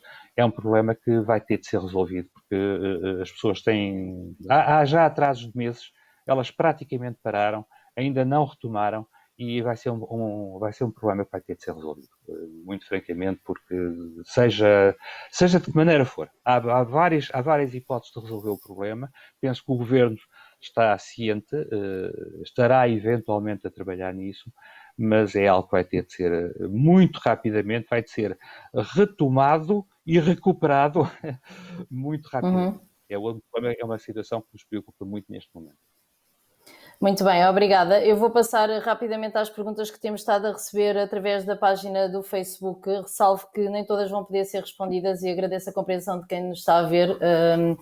Mas vou começar então com uma questão para o professor Luís Costa, e que é a seguinte: estão a aparecer bastantes questões sobre as diferentes formas de atuação hospital a hospital relativamente aos rastreios e à forma de atuação perante a pandemia Covid-19. Considera que deveria haver uma orientação da Direção-Geral da Saúde que alinhasse a forma como os doentes são testados e tratados perante a pandemia? Professor Luís Costa. Quando falam aqui de rastreios, estamos a falar de rastreios do Covid. Em que estamos a falar? Suponho que será que estamos a conversar. Sim. Há indicações, há um documento, uma norma que saiu da Direção-Geral de Saúde, que para os doentes que estão em tratamento devem fazer testes regulares, nunca com intervalo inferior a uma semana, mas com regularidade, e que depois esta sapiência, ou digamos a adequação da aplicação da norma no serviço, implica a conjugação dos esforços da direção de serviço e de todos os membros do serviço. Foi o que aconteceu connosco. Para acontecer esta norma, tivemos que, em reunião, decidir com que frequência é que nós vamos pedir estes testes, como é que nós vamos conseguir os testes de forma a termos a resposta dos testes antes dos doentes fazerem os tratamentos. Então, mas há doentes que às vezes não estão a fazer quimioterapia, mas estão a fazer terapêuticas novas, são terapêuticas orais, que também baixam o sistema imunitário. Devemos ou não devemos pedir o teste a esses doentes? Há doentes destes que estão a fazer essas terapêuticas e que vêm fazer só uma injeção intramuscular ao hospital dia, que é da hormonoterapia. Então, se o doente se contagiar, pode ou não pode contagiar também os outros doentes e os profissionais de saúde. Portanto, eu não vou responder a tudo isso com detalhe, mas dizer que a norma saiu e depois há uma forma de aplicar a norma. Dentro da norma tem que ser estudada hospital a hospital de acordo com as características que tem dos seus doentes. Isto é, características é que tem os seus doentes no seu hospital dia, com que frequência é que consegue que os doentes devam vir ou não devem vir ao hospital dia para fazer os tratamentos, se podemos mudar alguns tratamentos de forma a que os doentes não venham tantas vezes ao hospital dia, isso às vezes é possível. Por exemplo, nós antes, para alguns tratamentos, os doentes tinham que levantar mensalmente a terapêutica, exatamente com a colaboração do setor dos nossos colegas de farmácia do hospital, conseguimos que os doentes levassem a terapêutica para 3 meses e que mantivéssemos a vigilância laboratorial necessária para esses doentes. Portanto, dito isto, acho que as pessoas têm que confiar que nos diferentes hospitais, seguindo todos as normas emanadas da Direção-Geral de Saúde, terão que aplicar, provavelmente com pequenas diferenças, mas que têm a ver com a forma como está organizado o hospital de dia, como está organizado o atendimento em ambulatório, a forma como está organizado o local onde se faz o teste. Por exemplo, há hospitais em que, se calhar, o local onde se faz o teste é próximo ou muito próximo do próprio serviço de oncologia. No meu hospital, foi decisão do Conselho de Administração que os nossos doentes oncológicos fizessem o teste, por exemplo, num local estabelecido para o efeito, que fisicamente é distante do serviço. E, por exemplo, mas há os doentes que estão sob radioterapia, em que têm que fazer, às vezes, têm que fazer testes semanais. Durante a radioterapia, é a própria radioterapia que tem os recursos necessários para fazer os testes aos doentes. Os recursos, quero dizer, as pessoas com know-how para fazer a colheita do exudato da nasofaringe. Portanto, Só quero dizer que há aqui pequenas diferenças de hospitais para hospitais, mas tem a ver com o estudo dos espaços físicos que estão disponíveis, qual é o melhor circuito dos doentes e como é que nós vamos ter o resultado final. Qual é o resultado final? Com que timing é que nós vamos saber os resultados para saber se esse doente está bem ou não está para continuar os tratamentos. E não vai levantar nenhum problema para ele e para os outros e para os profissionais de saúde. Portanto, não sei se isto responde à questão, só para dizer que há que obedecer à norma, mas há que aplicar com inteligência em função das condicionantes que se tem no local. Eu vou aproveitar que estou a falar consigo e pedir então uma resposta também a uma questão que tem sido muito levantada na linha cancro e que a doutora Daniela falou, que é a tal questão se sou doente oncológico ou fui doente oncológico, sou um doente de risco para a Covid-19 ou não. Porque os doentes também não estão todos na mesma fase, não é? Alguns já tiveram uma doença oncológica há muitos anos e a doença está em remissão, correto? Não. Claro, há doentes que estão provavelmente curados, não têm sequer evidência de doença ativa e estes doentes têm o mesmo risco que tem a população em geral. Quer dizer, poderão ter risco se tiverem outras comorbilidades que estão bem definidas e estabelecidas para o Covid. Outra diferença é um doente que tenha, por exemplo, doença em estadio avançado, que está a fazer quimioterapia. Mesmo assim, volto a dizer, neste estudo inglês que saiu há relativamente pouco tempo, não havia uma taxa de mortalidade maior para este grupo de doentes comparativamente a doentes que não estivessem a fazer quimioterapia e que não apanharam Covid, que fizeram infecção por Covid.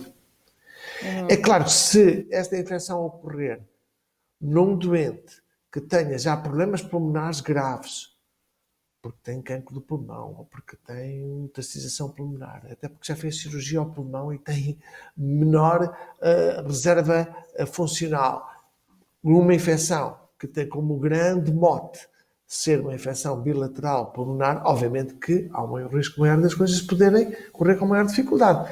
Pronto. Há aqui, digamos, que ser sensatez de juízo clínico perante o risco que sempre é. Mas como eu vos disse, dos nossos doentes que por acaso, que infelizmente contraíram a infecção por Covid, nós só tivemos um óbito que pudéssemos atribuir à infecção por Covid. Todos os outros doentes resolveram a infecção por Covid. E eu tive doentes que eu sigo pessoalmente com doença metastática, com metástases no fígado, por exemplo, e que passaram pela infecção Covid, com alguns sintomas, mas que, felizmente, não foi para além de uma vigilância no próprio domicílio.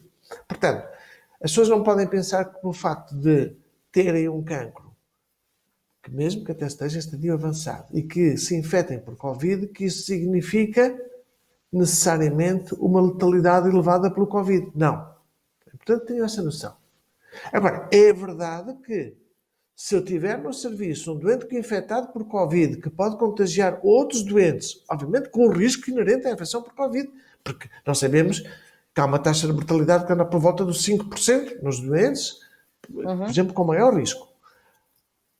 Além disso, deste risco próprio, há o risco de contagiar outras pessoas e contagiar profissionais. Contagiar profissionais significa que os profissionais não vão poder ir trabalhar. Não vão poder ir trabalhar. Nós já trabalhamos no limite, em termos de número de pessoas. Portanto, significa ter que atrasar e eventualmente suspender. Portanto, todo este trabalho, este cuidado para evitar que haja infecção dentro dos serviços e dos doentes e dos funcionários é também, eu diria como em boa parte, para manter o serviço a funcionar bem. Sem restrições. Somos todos agentes de saúde pública, não é? Essa frase também faz sentido. Podemos corresponder às necessidades dos doentes oncológicos que já são tão grandes, não é? Já são grandes. Muito obrigada. Doutora Daniela Costa, recebemos uma questão em relação aos cuidados que os doentes oncológicos devem ter. Quais é que são os mesmos e o que é que devem seguir? Já falámos um bocadinho sobre isto, mas se calhar ainda existe aqui alguma ansiedade e perguntam-nos se podem sair, ir à rua, caminhar, ir às compras, não sei, ter vida social com alguma segurança. O que é que recomenda? Bom, nesse sentido, assim, eu acho que é importante termos também, primeiramente, aqui em conta a situação clínica de cada doente e isso nós remetemos sempre para fazer aqui, para cada doente poder, junto da equipa médica, não é? Ter aqui uma opinião médica sustentada nesse sentido. Agora, a nível daquilo que é a área da equipa da linha cancro, que é a psicologia, efetivamente, eu acho que é importante fazermos aqui uma boa gestão, não é? De tempo entre aquilo que tem de ser feito e aquilo que gostamos de fazer. Portanto, na minha opinião profissional, eu considero que é importante toda esta, com as medidas necessárias nesta altura, não é? Porque sim, estamos aqui numa fase de desconfinamento, mas é importante ainda termos muitos cuidados, não é? Medidas de segurança, porque efetivamente ainda há a pandemia não está extinta ainda e não estará durante muito tempo, como já foi referido. Mas é importante retomar, não é? Retomar aqui algumas rotinas, retomar até algumas atividades de lazer com as precauções corretas. Sim, profissionalmente eu considero que as pessoas o devem fazer. A chave será o equilíbrio, não é? Fazer tudo com conta, Exatamente. peso e medida, porque também isso ajudará, se a pessoa mentalmente estiver mais confortável, também certamente ajudará a este desafio de enfrentar a doença oncológica. Temos duas questões sobre teletrabalho. Não sei quem é que poderá responder, não sei se o professor Vítor Rodrigues. O doente oncológico, se tiver possibilidade, deve continuar em teletrabalho e os familiares devem se proteger nesse sentido? Não sei se o professor Luís Costa ou se o professor Vítor Rodrigues, quem é que estará mais apto a responder? Depende muito da situação também, não é? Da doença, professor Luís Costa, não sei. Depende muito do tipo de doente oncológico, primeiro que tudo. De qualquer maneira, eu penso que, como sempre, há aqui um aspecto jurídico, obviamente, e aqui o nosso apoio jurídico da Liga Portuguesa contra o Cancro pode responder com muito mais propriedade do que eu, que não sou advogado, sou médico, e há o aspecto também do doente oncológico. Torna-se muito difícil fazer esse tipo de responder. Não se pode generalizar, não é? Não se pode generalizar. Muito difícil, portanto, propunha que contactassem a nossa linha de apoio jurídico para esclarecer esse problema e falar com o médico assistente para esclarecer os aspectos clínicos, os eventuais aspectos clínicos que podem estar aqui em causa, muito francamente. Professor Luís Costa, não sei se quer acrescentar. Eu vi um outro webinar em que o professor participou, em que me falou de um caso específico, se bem me recordo. Se me quiser dar a sua perspectiva médica, até porque temos uma outra pergunta. Tem que me lembrar qual é o caso. Tem que me lembrar qual é o caso. Pois são tantos. Não, mas não precisa de retomar esse caso, mas era o que me dizia, nesse webinar era que... Imaginemos que uma pessoa, uma mulher nova, que tem um cancro da mama, está a fazer quimioterapia com intuito curativo, tem crianças em idade de creche, portanto, menos de 5 anos de idade, que trabalha numa grande empresa e que está em teletrabalho e que está muito cansada, porque tomar conta das crianças em casa não é fácil, 2 crianças, e gostaria até de estar a trabalhar, mas ao mesmo tempo tem receio, porque se vai trabalhar para uma empresa que não tem os espaços preparados para as pessoas estarem com a necessária distância física, não é? O que é que poderá acontecer? Portanto, está a ver, a resposta depende muito da situação em concreto. Será que esta empresa está preparada para que esta pessoa possa ir e tenha a necessário resguardo de não estar em espaços com uma grande afluência de pessoas, quer seja durante o trabalho, quer seja durante a refeição, quer seja durante o transporte? Como é que a pessoa se transporta até o trabalho? Tem que ir nos transportes públicos ou não? Há um conjunto de condicionantes que estão aqui em jogo, não é? Portanto, eu acho que a resposta tem que ser individualizada. Se não estão asseguradas as condições da pessoa poder estar com o devido distanciamento físico, eu aconselho que a pessoa permaneça em teletrabalho. Se assim pretende, se ela concordar com essa circunstância, acho que será melhor. Mas há pessoas que estão cansadas de estar em casa e que querem voltar a ter algum trabalho e alguma atividade e que querem sair, quer dizer, precisam de sair. E há pessoas que estão a viver, sabe que o medo da pandemia, e aqui ligando também ao aspecto económico e social, que se falou há pouco, há alguns doentes que estão a viver o dilema dos seus filhos terem perdido emprego. E faz lembrar um bocadinho aquela situação de alguns anos atrás, em que os filhos tiveram que voltar para a casa dos pais. Portanto, Há bastantes relatos até. Há bastantes relatos neste momento sobre isso.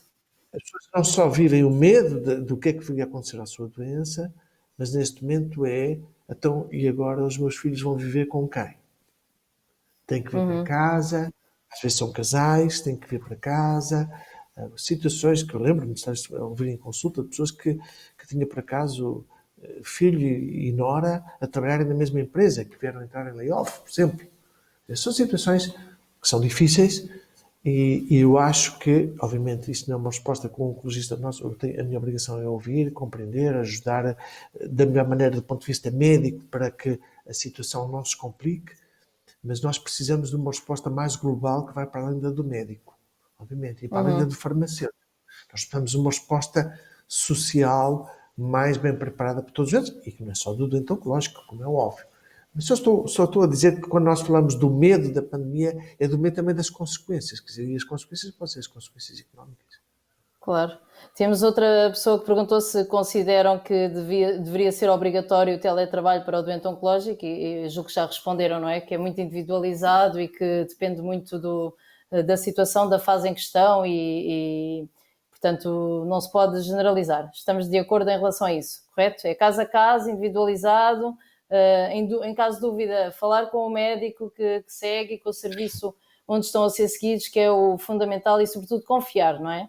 Acho que confiança é importante e também evitar um bocadinho, vou puxar aqui a brasa à minha classe profissional e evitar as fake news, não é? Porque uma das coisas que tem acontecido bastante nesta altura da pandemia há muitos estudos e há muitas notícias e as pessoas ficam confusas naturalmente, não é? Porque se calhar selecionar a linha Cancro e a Liga Portuguesa contra o Cancro tem informação fidedigna, existem muitas associações de doentes, existem meios de comunicação social credíveis e há muita informação que é gerada pelas redes sociais que nem sempre é a mais credível, portanto temos se calhar ter um olho clínico e procurar fontes fidedignas. Então tenho mais uma pergunta. Diga. Olho de jornalista.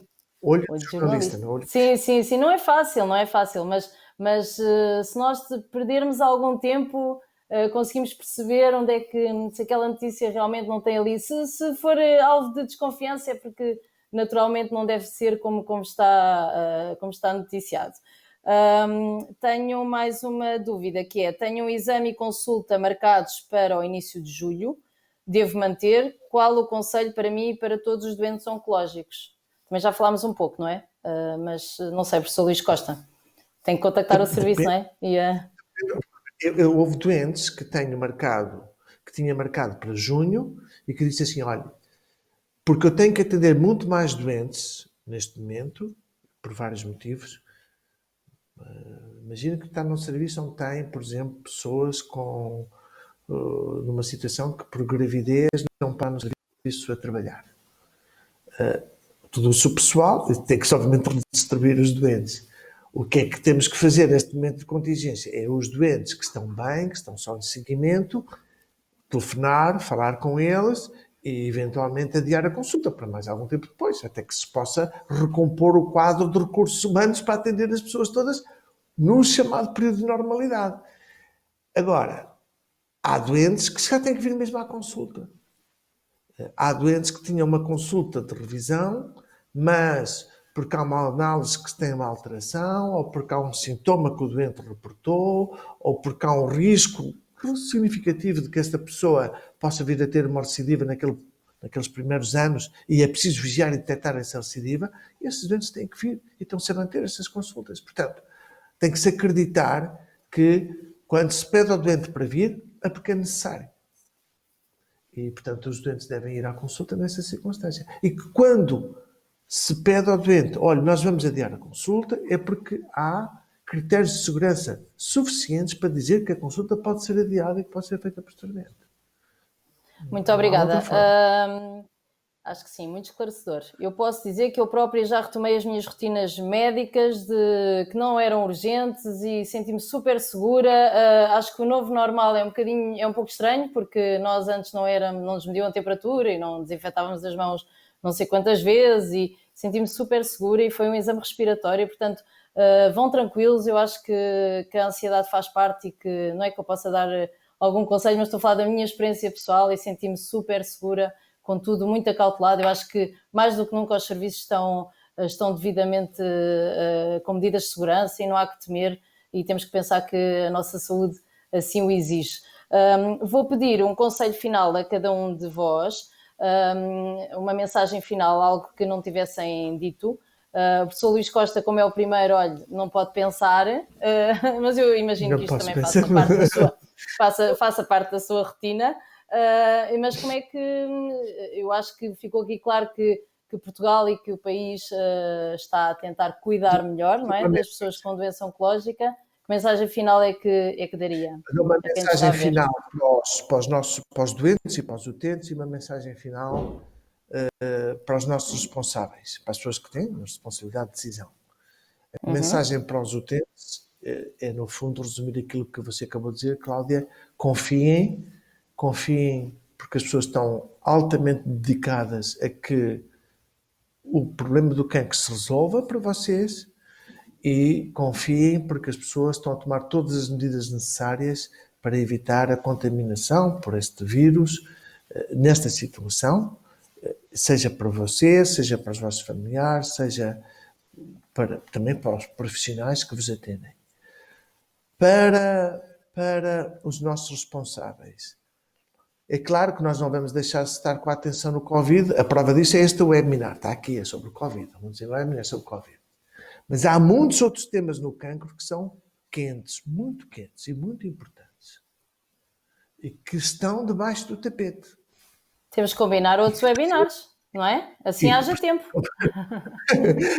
E precisam de solução. Portanto, projetos estruturantes para melhorar aquilo que já havia e para resolver o que faltava têm que ser levantados e têm que ser colocados em curso. Porque nós não saímos, estamos só numa situação reativa, e numa situação reativa não se consegue melhorar. Eu um dia, e termino com isto, um dia, perante uma pessoa que tinha a função de direção clínica no meu hospital, que já não tem, portanto eu posso estar a dizer, não vou dizer o nome da pessoa, e que estava, não havia pandemia, mas estava atrapalhadíssima com o hospital, com o maior hospital do país, com montes de problemas para resolver na urgência, disse: olha, tu tens que ter uma equipa para resolver os problemas da urgência. Das urgências que acontecem todos os dias, todas as semanas no hospital. Mas tens de ter uma equipa para programar os projetos estruturantes. Porque senão a qualidade diminui no serviço. E, portanto, nós temos que ter projetos estruturantes na área da oncologia. Seja no rastreio, seja em muitas áreas, muitas áreas, seja na área da oncologia médica especificamente, a radioterapia, a imagiologia oncológica, o que quer que seja. E até podemos aproveitar algumas ideias que nos surgiram por causa do Covid. Mas temos que ter projetos estruturantes, porque senão ficamos mergulhados só na situação da pandemia e não vamos melhorar de uma situação que por si só é uma pandemia lenta, que é o cancro. Não se esqueçam que por causa do cancro morrem cerca de 9 milhões de pessoas por ano. Por ano, no mundo inteiro. Portanto, isto é uma pandemia lenta. Simplesmente que as pessoas vivem um bocadinho aquela noção que isto é um vírus, eu estou debaixo do mesmo chapéu, posso apanhar. E acham que o cancro não os vai afetar a elas. Sabem que isso não é verdade. Cada vez mais, à medida que vão avançando na idade, sabem que têm familiares que tiveram cancro. Sabem que eles próprios podem ser objeto de cancro. Portanto, nós temos que resolver esta outra pandemia. Com a ajuda da Liga, com a ajuda de muitas outras instituições, detectando mais cedo o cancro, porque é a única forma que nós temos de conseguir curar melhor o cancro, tratando melhor os doentes que infelizmente não conseguiram detectar tão cedo o cancro. Nós não podemos desistir de ter inovação. Quando eu digo inovação, quer dizer que não seja com medicamentos, é na forma de abordar e de estruturar a nossa resposta ao cancro. Muito obrigada. Doutora Daniela Costa, uma mensagem final para quem está a assistir e para... de reforçar um pouco aquilo que já foi dito, que é aqui pela minha parte, não é? A ansiedade e o medo, elas são emoções normais, não é? São questões de reações normais à situação atual que está a ser vivenciada, mas têm de ser geridas e vigiadas também, da melhor forma que for possível. E um pouco pegando naquilo que foi dito anteriormente, acho que é muito importante confiar em todos os profissionais e confiarmos até em nós próprios, para podermos caminhar para uma situação cada vez melhor. E em caso de necessidade de dúvidas, não hesitem em contactar-nos, não só a nós, Linha Cancro, os núcleos da Liga Portuguesa contra o Cancro, como os profissionais de saúde da linha da frente. Muito obrigada. Doutor Humberto Martins, teve tempo para pensar? Vá. Não teve? Uma mensagem final? Muito na linha do que temos estado aqui a fazer e a conversar. Naturalmente, da parte das farmácias e dos farmacêuticos, este empenho em continuarmos a dar respostas à altura, proporcionais à pandemia, à infecção, a pormos a segurança como um fator acrescido de confiança dos portugueses nas farmácias e, em concreto, naturalmente, também em relação aos doentes oncológicos, em relação aos doentes, há mais vida para salvar para além do Covid, não é? Portanto, temos as outras patologias e, no caso concreto desta experiência dos medicamentos hospitalares, continuar o empenho das farmácias em proporcionar melhores respostas, em inovarmos, porque isto é uma forma também de inovação, não é? Nesta aproximação, foi forçada, foi um estado de emergência que nos forçou a isso, mas que aprendamos todos com isso e que construamos novas respostas também, e neste caso as farmácias continuam disponíveis para essas novas respostas, para se ligarem melhor ao sistema hospitalar, para todos construirmos um SNS mais robusto, que responde às diferentes necessidades, com diferentes respostas. Portanto, não é por existirem respostas das farmácias comunitárias neste aspecto que não são necessárias as respostas das farmácias hospitalares, que não são necessárias outras. São todas um reforço, um tecido, não é? Que esta pandemia nos leva a ter que olhar que temos que o reforçar, não é? Temos que ter um tecido mais resistente para os vários impactos que vão para além, como todos vimos, como o professor Luís, como o professor Vítor aqui nos ilustraram, vai para além, vai ter consequências no normal curso de muitas doenças e algumas delas, infelizmente, se prever que possam ter um agravamento. As respostas têm que ser outras e aí concordo, temos que reforçar todas as respostas e as farmácias estão disponíveis para essas novas respostas, dentro do que sejam, naturalmente, as suas competências, capacidades, as suas qualificações, portanto, com muita solidez nestes novos desafios e que realmente, num cenário pós-pandémico, isto nos tenha obrigado, o vírus seja aquela lente que nos amplificou alguns problemas que passámos a resolver também de outra maneira, de forma muito mais decidida, nomeadamente esta questão do acesso a medicamentos, que há situações que não são muito proporcionais, são burocracias, são questões que ficaram aqui ao longo dos anos, se calhar pouco atentas, e precisamos de olhar, já que obrigatoriamente não é, o doente é o centro de cada medida de segurança em torno do Covid, continua depois a ser esse centro de decisão, consoante a sua, como vimos, necessidade clínica que se aplica nas questões jurídicas, nas questões laborais, nas questões pessoais, familiares, mas que lá está, personalizada naquilo que é a necessidade de cada um e, portanto, esta disponibilidade reiterada para esses novos desafios, para os antigos que ganham uma nova dimensão e para aqueles que já estamos a responder hoje em dia, naturalmente, em relação a esta pandemia com segurança, e as pessoas continuam, estão a ir às suas farmácias, portanto, estão também, como o professor nos dizia, não só a retomar, mas também a recuperar os seus hábitos de resposta na farmácia às suas necessidades em saúde. Também é fundamental porque a adesão à terapêutica é a chave, não é? Para que as doenças crónicas estejam devidamente controladas. Professor Vítor Rodrigues, uma mensagem final. Como tive tempo, não uma mensagem, mas se calhar 3. Primeiro que tudo,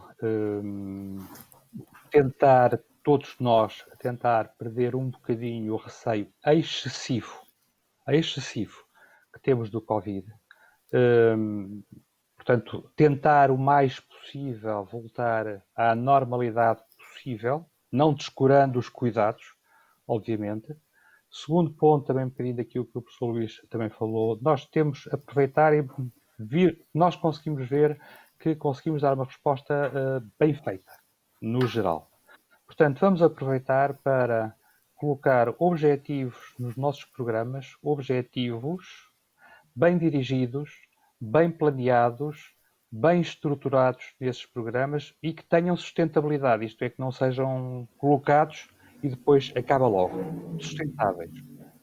Terceiro ponto, penso que foi algo que esta pandemia nos trouxe, a noção de que o investimento na doença e o investimento na saúde são extremamente rentáveis em termos económicos, em termos financeiros, em termos da sociedade e em termos individuais, nomeadamente da nossa qualidade de vida. Investir em saúde no seu aspecto mais geral é extremamente rentável e, se calhar, um bocadinho mais na prevenção, mantendo no diagnóstico, tratamento e cura, obviamente, mas pensar mais em ter, cada vez mais, não é mais, cada vez mais, que se nós conseguimos diminuir a doença, ou pelo menos diminuir a gravidade da doença, vamos ter essa mesma rentabilidade. O investimento em saúde é sempre bom e é sempre rentável a todos os níveis.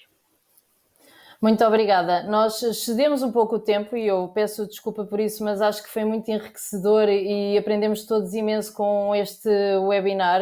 Dizer-vos que este webinar vai estar, o vídeo vai estar disponível na página da Liga Portuguesa contra o Cancro e caso tenham dúvidas, não hesitem em contactar a linha Cancro pelo 808 255 255.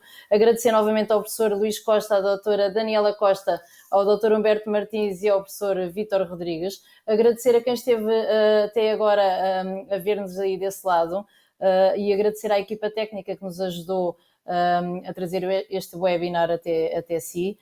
Eu pessoalmente agradeço o convite à Roche e à Liga Portuguesa contra o Cancro. Foi um gosto estar aqui, eu aprendo sempre imenso nestas situações e nestes momentos. Julgo que também é ouvir especialistas credíveis que eu consigo melhorar enquanto jornalista e acho que é um papel essencial que estão todos a fazer. Agradeço essa disponibilidade porque não é fácil gerir as agendas e estar disponível para tantos encontros como este. Certamente as pessoas agradecem-vos muito e é uma das coisas positivas que esta pandemia trouxe e que eu gostava de ressalvar. Muito boa noite, já é boa noite, ainda está dia, mas é boa noite a todos, até uma próxima oportunidade e obrigada.